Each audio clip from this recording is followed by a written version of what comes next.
ہاں ہاں سفر سے واپسی ہو رہی ہے، ٹھیک ہے، آپ نے صحابہ سے کہا چلو بھائی تیز ہو جاؤ، وہ سارے تیز ہو گئے، یہاں تک کے نظروں سے غائب ہو گئے، ٹھیک۔ تو اب کون رہ گئے؟ اما عائشہ اور میرے نبی۔ تو اما عائشہ نہیں، میرے نبی نے کہا عائشہ دوڑ لگائیں، دوڑ لگائیں، لگائیں۔ اللہ اکبر، مفتی نعیم کا اتنا بڑا پیٹ، یہ دوڑ لگائے گا بیگم کے ساتھ؟ اور مولانا منظور مینگل کا اس سے بھی بڑا ہو گیا، یہ لگائیں گے؟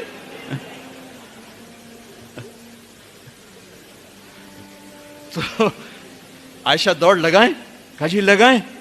تو حضرت عائشہ فرماتی میں آگے نکل گئی لیکن ابھی پیچھے رہ۔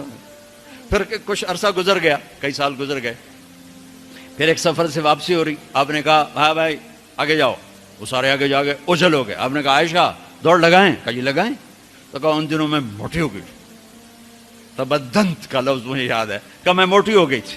تو جب دوڑ لگائی تو اللہ کے نبی آگے نکل گئے، تو آپ نے کہا عائشہ ہذہ بتلک، اب تو میں برابر ہو۔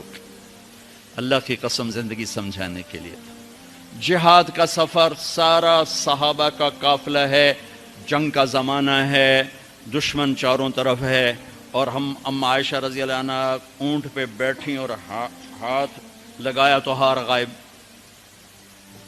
فرمایا میرا تو ہار کوئی نہیں، میں تو نہیں جاؤں گی، میرا ہار ڈھونڈو۔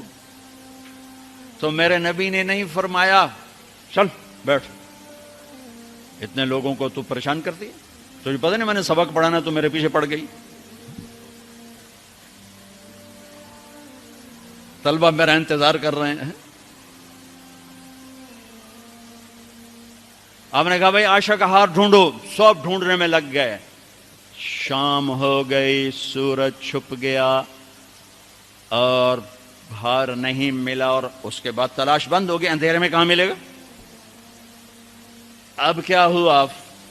پانی رات کو عشاء میں ختم ہو گیا، فجر کی نماز کا وقت داخل ہونے والا ہو گیا، اور پانی کوئی نہیں، تیمم کی آیات نہیں اتری۔ لوگوں نے ابو بکر کو تانے دینے شروع کہ تیری بیٹی کی وجہ سے اب نماز کا کیا بنے گا؟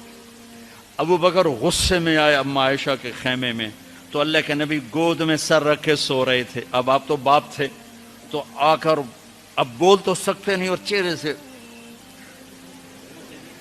دوری تیری وجہ سے ہو، اور یہاں پسلی میں ماری انگلی، زور سے انگلی ماری۔ تو کہتے میں ایسے سخت ہو گئی تاکہ میرا بدن حرکت نہ کرے کہ کہیں اللہ کے نبی اٹھ نہ جائیں۔ تو چہرے سے غصے کا اظہار کر کے، اور میرے والد مرحوم جو تھے نا، وہ گالیاں بہت نکالتے تھے، اور ان کی بخشش پنجاب کے ذمہ دار کیا تھا۔ جب میں تبلیغ میں لگ گیا تو اب وہ عادت مجھ سے شرماتے تھے، تو جب میں ہوتا تھا نا تو نوکر کو بلا کر اس کو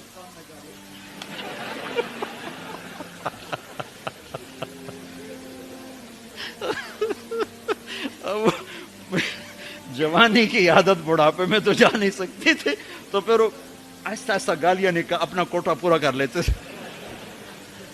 تو ابوبکر صدیق رضی اللہ عنہ میں کہ کہیں بھائی اللہ کا نبی اٹھنے کرتے رہو، انگلی مارتے رہے، تو اللہ نے آیات تیمم اتار دی۔ اس موقع پر تیمم کی آیات پہلی دفعہ 8000 سال میں یہ ہونے لگا ہے۔ بھلا مٹی سے آدمی صاف ہوتا ہے اور گندا ہو جاتا ہے؟ اللہ نے کہا نہیں نہیں، فتیمم، چلو تیمم کرو۔ اب سارے صحابہ میں خوشی کی لہر، اور سعد بن عبادہ کہنے لگے اے آل ابو بکر، یہ پہلی تو نعمت نہیں ہے جو تمہارے گھرانے کے طفیل ہمیں ملی ہے، اس سے پہلے بھی بڑی نعمتیں تمہارے گھر کی طفیل ہمیں ملی ہیں۔ اللہ نے تیمم کی آیت اتار۔